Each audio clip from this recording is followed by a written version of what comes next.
রাঙামাটিতে এনসিপির পদযাত্রা, জাতি ধর্ম বিদ্বেষের ঊর্ধ্বে উঠে সৌহার্দ্যের বাংলাদেশ গড়ার প্রত্যয়। আমরা যেমন আমাদের সম্প্রদায়ের মধ্যে সৌহার্দ্য চাই, সম্প্রীতি চাই, একই সাথে আমাদের যে ফ্যাসিবাদ বিরোধী রাজনৈতিক দলগুলো রয়েছে সেই রাজনৈতিক দলগুলোর মধ্যেও আমরা সেই সৌহার্দ্য এবং সম্প্রীতি চাই। শেখ হাসিনা মানব জাতির কলঙ্ক, ক্ষমা করা যাবে না মন্তব্য বিএনপি মহাসচিবের। সরকারের প্রতিশ্রুত সময়ে নির্বাচনের আশা। হাসিনাকে কোনোদিন ক্ষমা করা যাবে না। হাসিনা হচ্ছে মানব জাতির একটা কলঙ্ক, হাসিনা হচ্ছে মায়েদের একটা কলঙ্ক। তত্ত্বাবধায়ক ইস্যুতে ঐকমত্য হয়নি দলগুলোর। কমিশনের নতুন প্রস্তাব নিয়ে মঙ্গলবার আবারও আলোচনা। উচ্চকক্ষ গঠন বিষয়ে মত দেবে কমিশন। গোপালগঞ্জে সহিংসতার ঘটনায় 4টি হত্যা মামলা, আসামি প্রায় 5,500। হচ্ছে না গণগ্রেফতার, দাবি স্বরাষ্ট্র উপদেষ্টার। তদন্ত চলাকালেই যুক্তরাজ্যে সম্পদ বিক্রির চেষ্টা শেখ হাসিনার ঘনিষ্ঠদের। আন্তর্জাতিক গণমাধ্যমে প্রতিবেদন প্রকাশের পর নড়ে চড়ে বসেছে দুদক।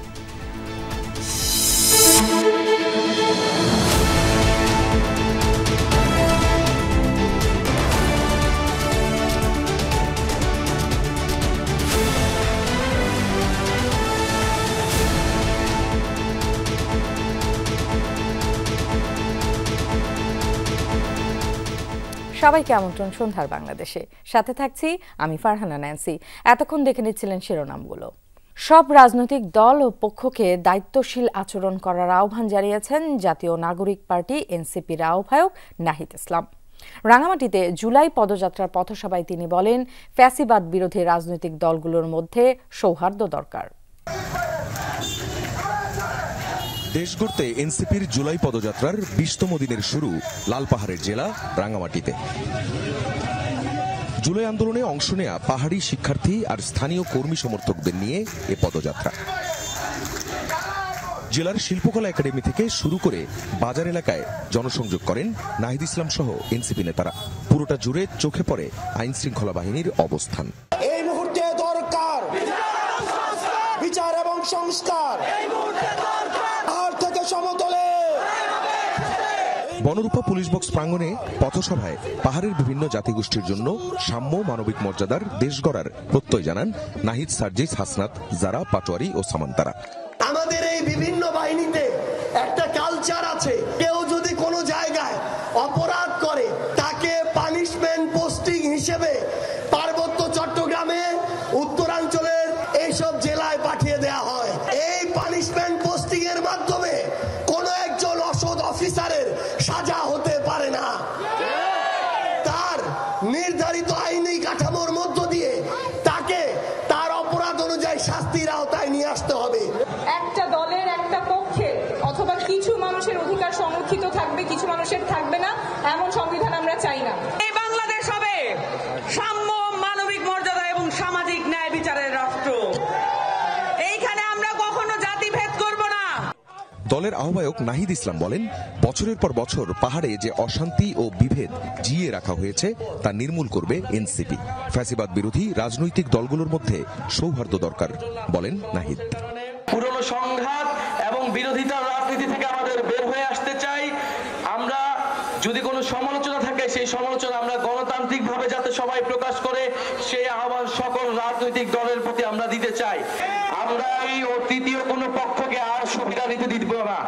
আমাদের মধ্যে যদি নিজের কোনো সমস্যা থাকে, সম্প্রদায়গুলোর মধ্যে আমাদের সমস্যা থাকলে আমরা নিজেরা এটার সুরাহা করব, আমরা নিজেরা বসে এটার সমাধান করব, কিন্তু অন্য কোনো পক্ষকে এটার সুযোগ আমরা নিতে দিব না। এটা আমরা সকলে মিলে আমাদেরকে ঐক্যবদ্ধ হতে হবে।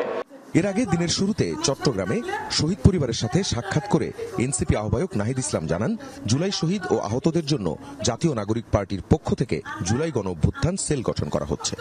আমরা একটা আমাদের নিজেদের পার্টির তরফ থেকে একটা গণ অভ্যুত্থান সেল, শহীদ এবং আহত কল্যাণ সেল আমরা করছি।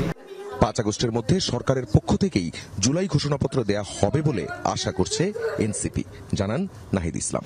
5 আগস্টের মধ্যেই আখলাকুস সাফা, যমুনা নিউজ, রাঙ্গামাটি। দর্শক, এনসিপির পদযাত্রার খবরাখবর জানতে চট্টগ্রাম থেকে আমাদের সাথে যোগ দিচ্ছেন সহকর্মী আকলাকুস সাফা। যাচ্ছি সাফার কাছে। সাফা, এনসিপির পদযাত্রায় কেমন সাড়া দেখছেন? আপনি তো কয়েকদিন ধরে পদযাত্রার সাথে রয়েছেন, আর নেতাকর্মীরা কি বলছেন একটু বিস্তারিত জানাবেন। পদযাত্রা সকালে গিয়েছিল পার্বত্য জেলা রাঙ্গামাটিতে, সেখানে পথসভাও হয়েছে এবং সেই পথসভার পর চট্টগ্রামে এখন যে পদযাত্রাটি শুরু হয়েছে, এই পদযাত্রাটি বহদ্দারহাট থেকে মুরাদপুর হয়ে যাচ্ছে হচ্ছে বিপ্লব উদ্যানের দিকে এবং সেখানেও একটি পথসভার আয়োজন করা হয়েছে। চট্টগ্রামের এই যে পদযাত্রা, এই পদযাত্রায় কিন্তু এখানকার যে স্থানীয় নেতাকর্মীরা আছেন, সমর্থকরা আছেন, তারা কিন্তু জড়ো হয়েছেন এবং রাস্তার দুই ধারে তারা অবস্থান নিয়েছেন। রাস্তার দুই ধারে অবস্থান নিয়ে তারা সাধুবাদ জানাচ্ছেন, অভিনন্দন জানাচ্ছেন এবং স্বাগত জানিয়েছেন এনসিপির আহ্বায়ক নাহিদ ইসলাম সহ অন্য যে কেন্দ্রীয় নেতারা যারা এই জয়েন করেছেন তাদের সবাইকে। এবং এরপরে যে পথসভাটি হবে, সেই পথসভায় চট্টগ্রামের যে আন্দোলনে, জুলাই আন্দোলনে যারা অংশগ্রহণ করেছিল, বিশেষ করে যে শহীদ পরিবারের যে সদস্যরা, তারাও কিন্তু সেখানে অংশগ্রহণ করছে।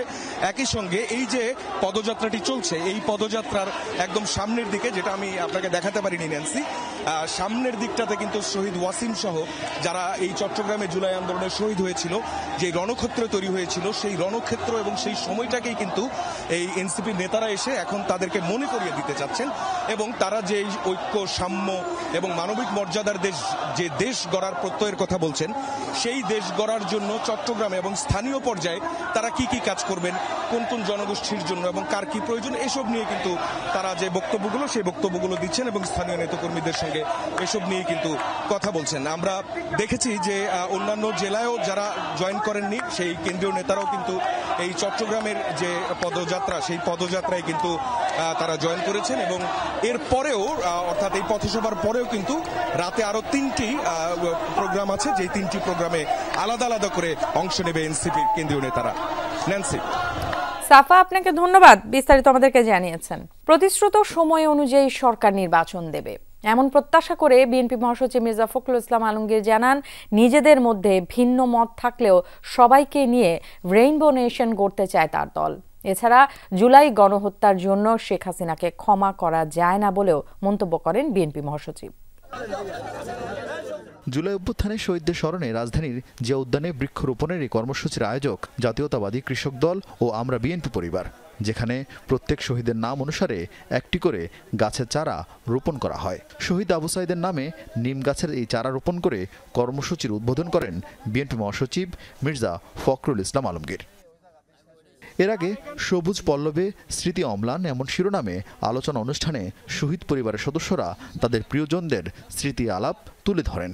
আবেগ আপ্লুত মির্জা ফখরুল বললেন, গণহত্যার জন্য শেখ হাসিনাকে ক্ষমা করা যায় না। হাসিনাকে কোনোদিন ক্ষমা করা যাবে না। হাসিনা হচ্ছে মানব জাতির একটা কলঙ্ক, হাসিনা হচ্ছে মায়েদের একটা কলঙ্ক। এবং আশা করি আগামী দিনের যে নির্বাচন প্রতিশ্রুতিবদ্ধ হয়েছেন এই কেয়ারটেকার সরকার, যে 26 ফেব্রুয়ারির মাঝামাঝি সময় নির্বাচন হবে, সেই নির্বাচনের মধ্য দিয়ে আমরা জনগণের একটা সরকার তৈরি করতে পারবো। বিএনপি মহাসচিব আক্ষেপ করেন, 5 আগস্টের পর দেশের রাজনৈতিক পরিস্থিতি শান্ত না হওয়ায় যে আমরা আশা করেছিলাম যে এই অভ্যুত্থানের পরে অতি দ্রুত একটা রাজনৈতিক পরিস্থিতি শান্ত হবে, রাজনৈতিক কাঠামো তৈরি হবে, আমরা একটা নতুন বাংলাদেশে প্রবেশ করতে পারবো। বহুমাত্রিক মত থাকবে, কেউ গণতন্ত্রে বিশ্বাস করবে, কেউ সমাজতন্ত্রে বিশ্বাস করবে, কেউ আপনার ওয়েলফেয়ার স্টেটে বিশ্বাস করবে।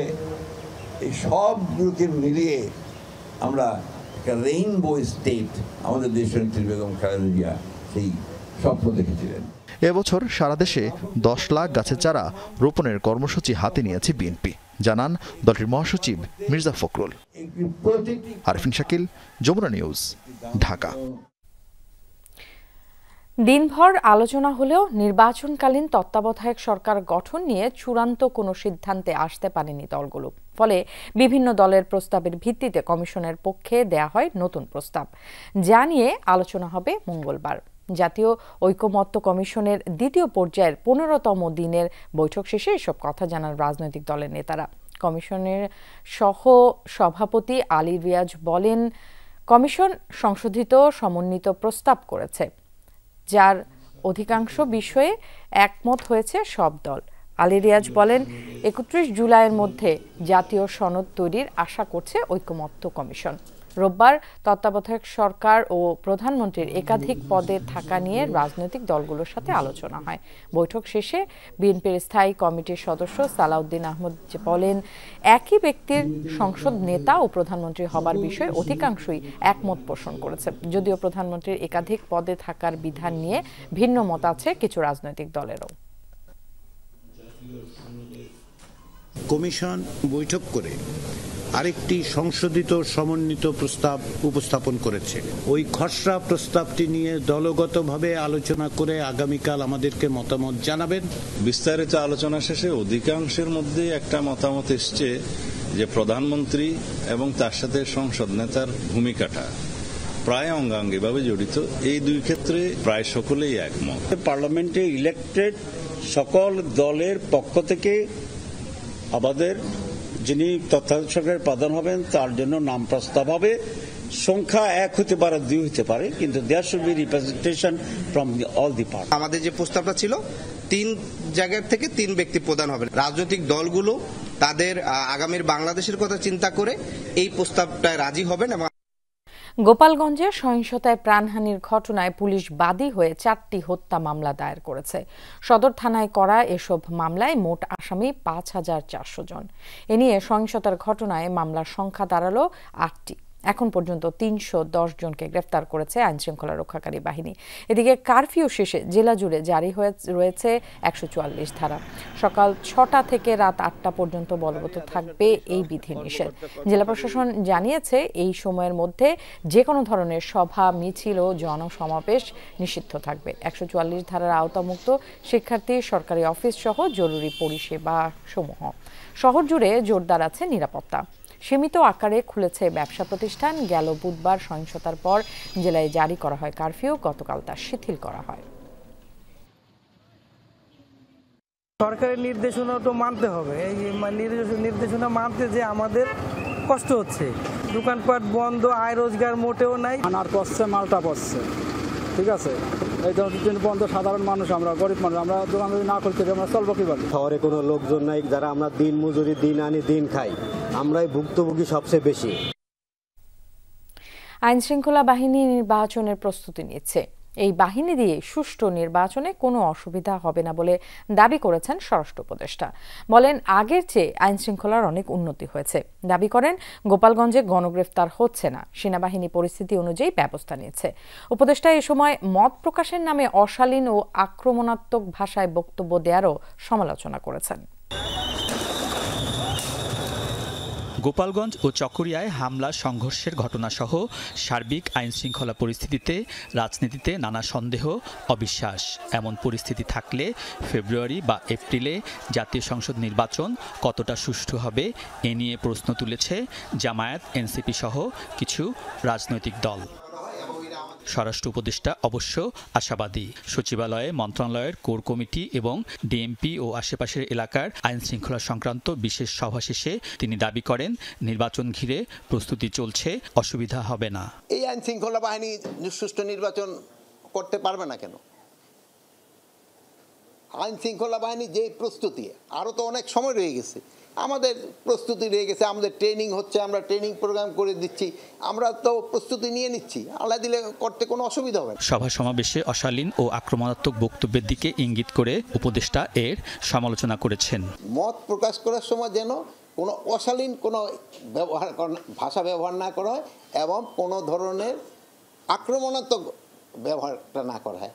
আর গণতন্ত্রে আরেকটা সৌন্দর্য হলো সত্যি কথাটা, ঘটনাটা বলা, মানে মিথ্যা বইলে তো আর গণতন্ত্র হবে না। গোপালগঞ্জে কারফিউ, 144 ধারা জারি, গণগ্রেফতার ও গুলি নিয়েও কথা বলেছেন স্বরাষ্ট্র উপদেষ্টা। অন্যায় করলে সে গ্রেফতার হবে। আমি একটা কথাই বলছি, কোনো অবস্থায় যেন সে দুষ্কৃতিকারী ছাড়া না যেন পায়, আর যেন যে অপরাধ করে নাই যে যেন কোনো অবস্থায় ধরা না পড়ে। শিশু, আমি এরকম তো কোনো রকম খবর আমার কাছে নেই যে শিশু আছে। মৃত্যুর জন্য পুলিশ মামলা করবে কি না করবে এটা তো একটা কমিটি করা হয়েছে, তারা করবে। কার্যক্রম স্থগিত থাকা আওয়ামী লীগের 4 অঙ্গ ও সহযোগী সংগঠনের হরতাল নিয়েও কথা বলেছেন স্বরাষ্ট্র উপদেষ্টা। জানান, আগে হরতালে নাশকতা হতো, অন্তর্বর্তী সরকার তা অনেকটা কমিয়ে এনেছে। অন্যান্য হরতাল কল করার সময় এই ধরনের নাশকতা আরো বেশি হইতো। আলমগীর স্বপন, যমুনা নিউজ, ঢাকা। সৎ, নীতিবান, পেশাদার অফিসাররাই পদোন্নতির দাবিদার বলে মন্তব্য করেছেন অন্তর্বর্তী সরকার প্রধান ডক্টর মোহাম্মদ ইউনূস। সকালে সেনা সদর নির্বাচনী পর্ষদ 2025-এর আনুষ্ঠানিক উদ্বোধন অনুষ্ঠানে তিনি এই মন্তব্য করেন।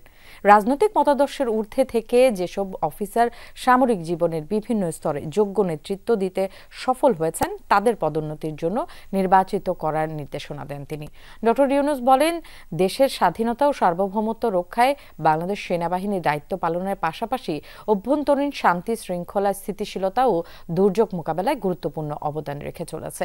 দেশের প্রয়োজনে সেনাবাহিনীর ত্যাগের জন্য সেনা প্রধান থেকে শুরু করে সকল সেনা সদস্যকে ধন্যবাদ জানান প্রধান উপদেষ্টা।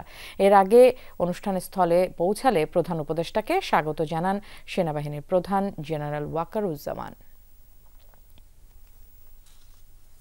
আগামী 15 অক্টোবরের মধ্যে ওবায়দুল কাদের, আনিসুল হক, সালমান এফ রহমান, জুনায়েদ আহমেদ পলক, দীপু মুনির সহ 45 জনের বিরুদ্ধে তদন্ত প্রতিবেদন দাখিলের নির্দেশ দিয়েছেন ট্রাইব্যুনাল। চিফ প্রসিকিউটর সময় আবেদন জানালে আদালত তা মঞ্জুর করেন। এদিকে কক্সবাজারের আলোচিত একরামুল হত্যা মামলায় গ্রেফতার দেখানো হয়েছে স্থানীয় এমপি আব্দুর রহমান বদিকে। তাকে তদন্ত সংস্থায় জিজ্ঞাসাবাদের অনুমতিও দিয়েছেন ট্রাইব্যুনাল। জুলাই আগস্ট হত্যাযজ্ঞের ঘটনায় মানবতাবিরোধী অপরাধের মামলায় সবচেয়ে বেশি সংখ্যক আসামিকে রোববার হাজির করা হয় আন্তর্জাতিক অপরাধ ট্রাইব্যুনালে। 7 মামলায় সাবেক 9 মন্ত্রী, 2 উপদেষ্টা, অবসরপ্রাপ্ত বিচারপতি সহ এদিন কাঠগড়ায় নেওয়া হয় 38 জনকে। ট্রাইব্যুনালের হাজতখানা পরিণত হয় আওয়ামী লীগের একখণ্ড মিলন মেলায়। সকাল 11টার পর থেকে একে একে এজলাসে নেওয়া হয় আনিসুল হক, সালমান এফ রহমান, কামরুল ইসলাম, দীপুমণি, পলক সহ 16 জনকে। এ সময় এজলাসে নিজেদের মধ্যে আলাপচারিতায় মাতেন আওয়ামী লীগের একসময়ের প্রভাবশালী এই নেতারা। এদিন বিচার কার্যক্রম শুরু হওয়ার আগেই হাসানুল হক ইনুর আইনজীবী ট্রাইব্যুনালকে বলেন, ইনু কথা বলতে চান। এ সময় হাসানুল হক ইনু বলেন, গেল জুনে ডিবি পরিচয়ে কারাগারে তার কণ্ঠস্বর পরীক্ষা করা হয়। বলেন, এটি অসৎ উদ্দেশ্যে করা হতে পারে, কারণ ট্রাইব্যুনালের আদেশ দেখাননি তারা। এ সময় চিফ প্রসিকিউটরের সাথে বাকবিতণ্ডায় জড়ান ইনু। এজলাসে এসব বিষয়ে ইনুর কথা বলা নিয়ে প্রশ্ন তোলেন তিনি। পরে চিফ প্রসিকিউটর দেখান ট্রাইব্যুনালের আদেশেই ইনুর কণ্ঠস্বর পরীক্ষা করা হয়েছে। তার ভয়েস টেস্ট জন্য তার কিছু ভয়েস রেকর্ড করা হয়েছে। তো এই বিষয়ে কোনো মাননীয় ট্রাইব্যুনালের আদেশ নির্দেশনা ছিল কিনা এটা জানতে চাইলে তিনি তাকে কোনো রকম কোনো আদেশের কপি প্রদর্শন করা হয় নাই। তদন্ত সংস্থা তদন্তকালে যে কারো ভয়েস টেস্ট করতে পারেন, কারণ ওনারা ভয়েস যেটি ওনারা তদন্তে পেয়ে থাকেন সেটা জেনুইন কিনা এটা টেস্ট করার জন্য তো এখন যিনি কাস্টডিতে আছেন তার অ্যাকচুয়াল ভয়েসটা লাগবে। পরে ওবায়দুল কাদের, আনিসুল হক, সালমান এফ রহমান, জুনায়েদ আহমেদ পলক, দেবুমণি সহ 45 জনের বিরুদ্ধে তদন্ত প্রতিবেদন দাখিলে সময় চেয়ে আবেদন করেন চিফ প্রসিকিউটর। পরে আদালত 3 মাসের সময় দিয়ে 15 অক্টোবর প্রতিবেদন দাখিলের নির্দেশ দেন। তাদের মামলার তদন্তের অগ্রগতি প্রতিবেদন ট্রাইব্যুনালে জমা দিয়েছেন তদন্তকারী কর্মকর্তা এবং সাথে সাথে আরও 3 মাসের সময় প্রার্থনা করেছেন। ট্রাইব্যুনাল সময় মঞ্জুর করেছে। এদিকে রোববার হাজির করার কথা থাকলেও আসামি থেকে রাজসাক্ষী হওয়া সাবেক আইজিপি চৌধুরী আব্দুল্লাহ মামুনকে ট্রাইব্যুনালে হাজির করা হয়নি। এদিকে কক্সবাজারে বহুল আলোচিত একরামুল হত্যা মামলায় গ্রেপ্তার দেখানো হয়েছে সাবেক এমপি আব্দুর রহমান বদিকে। তাকে তদন্ত সংস্থায় জিজ্ঞাসাবাদের অনুমতিও দিয়েছেন ট্রাইব্যুনাল। এদিন পৃথক আরও 5 মামলায় সাবেক মেয়র আতিকুল ইসলাম সহ আইনশৃঙ্খলা বাহিনীর আরও 21 জনকে হাজির করা হয়। সবগুলো মামলা তদন্ত রিপোর্ট দাখিলের জন্য নতুন তারিখ দেওয়া হয়েছে। আব্দুর রহমান বদিকে আজকে প্রোডাকশন ওয়ারেন্ট বলে হাজির করা হয়েছিল। মাইনুল মারুফ, যমুনা নিউজ, ঢাকা। দুদকের তদন্ত চলাকালেই যুক্তরাজ্যে সম্পদ বিক্রির চেষ্টা করছেন শেখ হাসিনার ঘনিষ্ঠরা। এ নিয়ে আন্তর্জাতিক গণমাধ্যমে প্রতিবেদন প্রকাশের পর নড়েচড়ে বসেছে দুদক। সংস্থাটি বলছে, যারা সম্পদ বিক্রির চেষ্টা করছেন তাদের বিষয়ে সুনির্দিষ্ট তথ্য পেলে সেই বিক্রি ঠেকাতে উদ্যোগ নেওয়া হবে। 5 আগস্ট গণ অভ্যুত্থানের পর শেখ হাসিনার সরকারের মন্ত্রী এমপি সুবিধাভোগী ব্যবসায়ী সহ দুর্নীতিবাজদের বিরুদ্ধে অনুসন্ধানের নামে দুদক মামলার পাশাপাশি দেশে বিদেশে থাকা হাজার হাজার কোটি টাকার সম্পদ জব্দ করতে নানা পদক্ষেপ নিচ্ছে। শনিবার ব্রিটিশ গণমাধ্যম দ্য গার্ডিয়ানের এক রিপোর্টে বলা হয়েছে, শেখ হাসিনা সরকারের ঘনিষ্ঠ ব্যক্তিরা যুক্তরাজ্যে তাদের মালিকানাধীন সম্পদ বিক্রি, বন্ধক বা হস্তান্তর করছেন। দেশটির জমি নিবন্ধন প্রতিষ্ঠানের তথ্য মতে গত বছর এমন সম্পদ বিক্রির অন্তত 20টি আবেদন জমা পড়েছে। এ বিষয়ে দুদক মহাপরিচালক জানান, জব্দের আদেশ কার্যকর হওয়ার আগেই সম্পদ বিক্রির এমন চেষ্টার তথ্য পেলে তা বন্ধের উদ্যোগ নেবেন। এই সুবিধাভোগীদের এই তালিকা আমাদের কাছে সুনির্দিষ্টভাবে দেন, আমরা ব্যবস্থা নেব। এদিকে পদোন্নতি প্রদানে দুর্নীতির অভিযোগে শ্রমমন্ত্রী বেগম মুন্নুজান সুফিয়ান ও শ্রম অধিদপ্তরের পরিচালক মিজানুর রহমানের বিরুদ্ধে চার্জশিটের অনুমোদন দিয়েছে দুদক। ডিপিসি কমিটির সুপারিশ ব্যতিরেকে গ্র্যাডেশন তালিকার 16 নং ক্রমিকে বর্ণিত মিজানুর রহমানকে পদোন্নতি প্রদান করার অপরাধ তদন্তকালে প্রমাণিত হয়েছে। শেখ হাসিনার 2008 সালের নির্বাচনের হলফনামায় মিথ্যা তথ্য দেওয়া হলেও তা দুদকের তফসিলভুক্ত নয়, ফলে আইনগত ব্যবস্থা নেওয়ার সুযোগ নেই বলে জানিয়েছেন মহাপরিচালক। এটা নির্বাচন কমিশন নিশ্চয়ই এই বিষয়ে ব্যবস্থা গ্রহণ করবেন। রাজীব আহমেদ, যমুনা নিউজ, ঢাকা। রাজনীতির অন্যরকম প্ল্যাটফর্ম হয়ে উঠেছে সোশ্যাল মিডিয়া। ঘটনার পাশাপাশি বিকৃত অপতথ্য ছড়ানো বা বিতর্ক বিভেদ সৃষ্টির অভিযোগও কম নয়। কিভাবে বিষয়গুলো দেখেন রাজনৈতিক নেতারা? বিএনপি নেতা সালাউদ্দিন আহমদ মনে করেন, বিভিন্ন সময়ে ট্রায়ালের শিকার হয়েছে তাদের দলটি, যদিও কারো বিরুদ্ধে অভিযোগ নেই জামাত নেতা অধ্যাপক মুজিবুর রহমানের। এনসিপি নেতা আরিফুল ইসলাম আদিব বলছেন, ভার্চুয়াল লড়াই থাকলেও প্রতিষ্ঠিত হবে সত্যই। বিশ্লেষকদের মতে যাচাই করতে হবে ভালো আর মন্দ।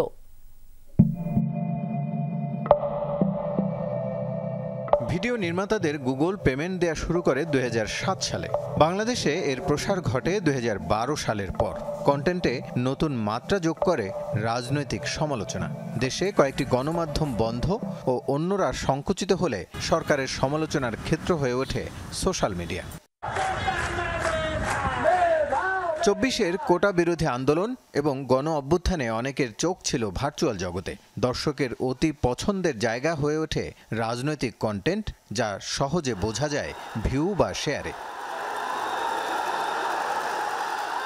রাজনৈতিক দলগুলো তার স্বীকার করেছে সোশ্যাল মিডিয়ায়। তবে জুলাই আওয়ামী লীগের বিরুদ্ধে ঐক্যবদ্ধ আওয়াজ তোলা অনেকেই এখন আর সম অবস্থানে নেই। পরিবর্তন এসেছে সময়ের ব্যবধানে, অভিযোগ উঠেছে রাজনৈতিক প্রোপাগান্ডার। অনলাইন প্ল্যাটফর্মে এবং সোশ্যাল মিডিয়াতে বিভিন্ন রকমের বক্তব্য বিভ্রান্তিমূলক এবং আর্টিফিশিয়াল ইন্টেলিজেন্সের ক্রিয়েট করা বিভিন্ন ধরনের বক্তব্য আমাদেরকে বিভিন্নভাবে বিব্রত করছে, এটা সত্য। মিডিয়া ট্রায়াল করার একটা অপচেষ্টা চালু আছে বিএনপির বিরুদ্ধে, সেটা সফল হবে না। আইনশৃঙ্খলার অবনতিকে ভিন্ন দৃষ্টিতে দেখতে চায় জামাত, বরং দল মত নির্বিশেষে বিশৃঙ্খলার বিপক্ষে দাঁড়ানোর কথা বলেন দলের নায়েবে আমির। আমরা নিজেরা কারো গিবত করার পলিসিতে মোটেও বিশ্বাসী না। কেউ করলে তাকে আমরা থামাই দেওয়ার চেষ্টা করি। অপরাধী যেই হোক না কেন তাকে দলে প্রশ্রয় দেওয়া উচিত নয়। যারা এরকম ভয়াবহ সিচুয়েশন তৈরি করছে তাদের বিরুদ্ধে সব দল মিলে একসাথে প্রতিরোধ গড়ে তুলতে হবে। দেশে আওয়ামী লীগের কার্যক্রম নিষিদ্ধ। নিজেদের রাজনৈতিক বয়ান স্পষ্ট করতে সোশ্যাল মিডিয়ায় অ্যাক্টিভিটি বাড়িয়েছে দলটি। দেশের মানুষের কাছে তা গ্রহণযোগ্য হবে না বলে মনে করে এনসিপি। বাংলাদেশের জনগণ কিন্তু এখন আর আওয়ামী লীগের সেই প্রোপাগান্ডা খুব বেশি সাড়া দেয় না। তারপরে এই যে তাদের প্রোপাগান্ডা, সেটা দেশের জন্য ক্ষতিকর এবং দেশের স্বাধীনতার জন্য হুমকি। সংকট যেটা হচ্ছে, আমরা যদি সামাজিক যোগাযোগ মাধ্যম এখন এত বেশি অনেক সময় ভুল তথ্য ছড়াছড়ি হয় এবং গুজব ছড়ানোর জায়গা তৈরি হয়, যেটা আসলে বাস্তবতা এবং সামাজিক যোগাযোগ মাধ্যমে আবার আলাদা দুটো জগৎ তৈরি হয়ে যায়। প্রশাসন ও রাজনীতি কাছ থেকে দেখা সাবেক এই সচিব মনে করেন, আধুনিক যুগে প্রযুক্তি নির্ভরশীলতা থাকবেই, জরুরি হচ্ছে ভালো মন্দ যাচাই করা। অনেক পজিটিভ দিক আছে, কিন্তু আবার নেগেটিভ দিকও আছে, যে এখানে অনেক অতিরঞ্জন আছে, মিথ্যাচার আছে, বাড়াবাড়ি আছে। তো এগুলাই আবার কিন্তু মানে একটা নেগেটিভ সমাজকে অস্থির করতেছে। বন্ধ করার কোনো সুযোগও নাই বা উচিতও হবে না, কিন্তু এখন মিথ্যাচারগুলা, অতিরঞ্জনগুলা, অনাচারগুলা কিভাবে নিয়ন্ত্রণ করা যায় এটা কিন্তু দরকার। বিশ্লেষকরা বলছেন, দায়বদ্ধতার অনুপস্থিতিতে অপতথ্য বা বিকৃত তথ্য ভার্চুয়াল মাধ্যমে ছড়িয়ে দিতে পারে যে কেউ। অপতথ্যের বিরুদ্ধে ভূমিকা রাখতে পারে স্বাধীন গণমাধ্যমের দায়িত্বশীল ভূমিকা। রাসেল আহমেদ, যমুনা নিউজ, ঢাকা। ঢাকা বিশ্ববিদ্যালয় কেন্দ্রীয় ছাত্র সংসদ ডাকসু নির্বাচনের তফসিল ঘোষণা করা হবে 29 জুলাই। সেপ্টেম্বর মাসের দ্বিতীয় সপ্তাহে নির্বাচন হবে বলে জানিয়েছেন ডাকসুর প্রধান নির্বাচন কমিশনার। ঢাকা বিশ্ববিদ্যালয়ের সিনেট ভবনে ডাকসু নির্বাচনের অংশীজনদের সাথে তফসিল সংক্রান্ত চূড়ান্ত সভায় এসব সিদ্ধান্ত হয়। সবশেষ ডাকসু নির্বাচন হয়েছিল 2019 সালে। সেই সংসদের মেয়াদ পূর্তির পর পেরিয়ে গেছে আরও 6 বছর। নির্বাচন না হওয়ায় বিশ্ববিদ্যালয়ের সিনেটে নেই শিক্ষার্থীদের প্রতিনিধিত্ব। 5 আগস্ট আওয়ামী লীগ সরকারের পতনের পর ডাকসু নির্বাচনের দাবি আবার জোরালো হয়। এরপর বিশ্ববিদ্যালয় প্রশাসন দ্রুততম সময়ে নির্বাচন আয়োজনের প্রতিশ্রুতি দেয়।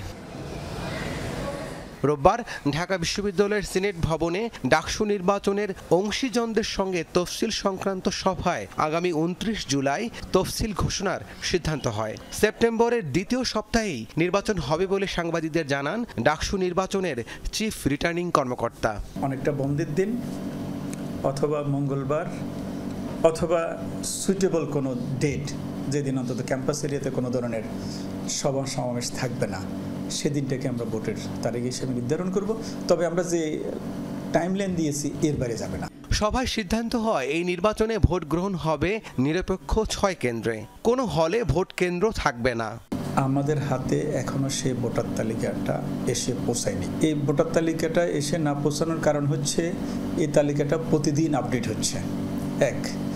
দ্বিতীয় হচ্ছে আমাদের 2024-25 সেশনের নতুন ছাত্রছাত্রীদের ভর্তি প্রক্রিয়ায় চলতেছে। আমরা চাই তাদেরকে এই ভোটার তালিকা ইনক্লুড করতে। সভায় জানানো হয় 2018-19 শিক্ষাবর্ষের যে শিক্ষার্থীদের মাস্টার্সের ফলাফল প্রকাশিত হয়েছে তারা আসন্ন ডাকসু নির্বাচনে ভোটার বা প্রার্থী হওয়ার যোগ্য নন। রাব্বি সিদ্দিকী, যমুনা নিউজ, ঢাকা। চট্টগ্রামে জাতীয় পরিচয়পত্রে নানা তথ্য সংশোধনে ভোগান্তি কাটছে না। নির্বাচন কমিশনে দিনভর লেগে আছে ভুক্তভোগীদের ভিড়। দূর দূরান্ত থেকে আসছেন অনেকে। মাসের পর মাস ঘুরে ঘুরে হয়রানিতে ক্ষুব্ধ তারা। তবে অসম্পূর্ণ আবেদনের কারণে কিছু জটিলতা সৃষ্টি হলেও আবেদন নিষ্পত্তির হার আগের তুলনায় বেড়েছে বলে দাবি কমিশনের। ভোটার আইডি কার্ডে ভাইয়ের নাম সংশোধন করতে অনলাইনে 6 মাস আগে আবেদন করেছেন এই ব্যক্তি। সব কাগজপত্র জমা দিয়ে দিনের পর দিন ঘুরছেন, কখনো উপজেলায় আবার কখনো চট্টগ্রাম আঞ্চলিক নির্বাচন কার্যালয়ে। এখনো জানেন না কবে কিভাবে কাজ হবে। এই কাগজ নিয়ে আসেন, প্রস্তুতি এই কাগজ নিয়ে আসেন, আমরা পারবো না, আপনি জেলা অফিসে যান, জেলা অফিস বললে উপজেলা অফিসে যান, তারপরে কাগজ দেন, তারপরে বলে এইটা নাই ওইটা নাই, এই ভোগান্তি। নাম কিংবা জন্মসাল সংশোধন, ঠিকানা পরিবর্তন সহ নানা সমস্যা নিয়ে চট্টগ্রাম আঞ্চলিক নির্বাচন কার্যালয়ে প্রতিদিন জেলা উপজেলা থেকে আসছেন ভুক্তভোগীরা। দিনভর লেগে থাকে ভিড়। এত ভোগান্তির পরও মিলছে না সুরাহা। একবার আসছি, আবারও বলে যে 203 নম্বর রুমে যান, গেছি উনি ছিল না, আবার এখন আসছি বলে যে 208 নম্বর রুমে যান। অন্যান্য কোনো দেশের হতাম তাহলে বুঝতাম যে আমরা বাইরের ভোটার সেই জন্য হতে পারতেছি না, কিন্তু আমরা এদেশের মানুষ হয়ে কেন ভোটার হতে এত কষ্ট। সেগুলো কথা বলে কোনো পাত্তায় দিচ্ছে না আমাদেরকে। আসলে এখানে ঘুরে আসে মোবাইল টিপতেছে, গুরুত্ব দিচ্ছে, হ্যাঁ না কি আসার বিষয়ে উনি কিছু বলতেছে না, শুধু ফোন টিপতেছে, বলে যান বাইরে যান। তবে নিষ্পত্তিতে দীর্ঘসূত্রতার জন্য কাগজপত্র জমাদানে ঘাটতি, অসম্পূর্ণ আবেদন সহ বিভিন্ন জটিলতাকে দুষছেন কমিশন কর্মকর্তারা। ওনারা যেন সঠিক একটা ডকুমেন্ট দিয়ে কারেকশনের আবেদনটা করে, এটা ক্যাটাগরি হয়ে এখানে আসার পর যখন দেখি যে আমরা এটা একদম পারফেক্ট, সাথে সাথে এটাতে ক্লিক করে আমরা এটাকে অ্যাপ্রুভ করে দিয়ে দিই। মানুষ যেন খুব দ্রুততম সময়ে এই সেবাটা পেয়ে যায়, সেই চেষ্টাটা আমার তরফ থেকে পরিপূর্ণভাবে আছে।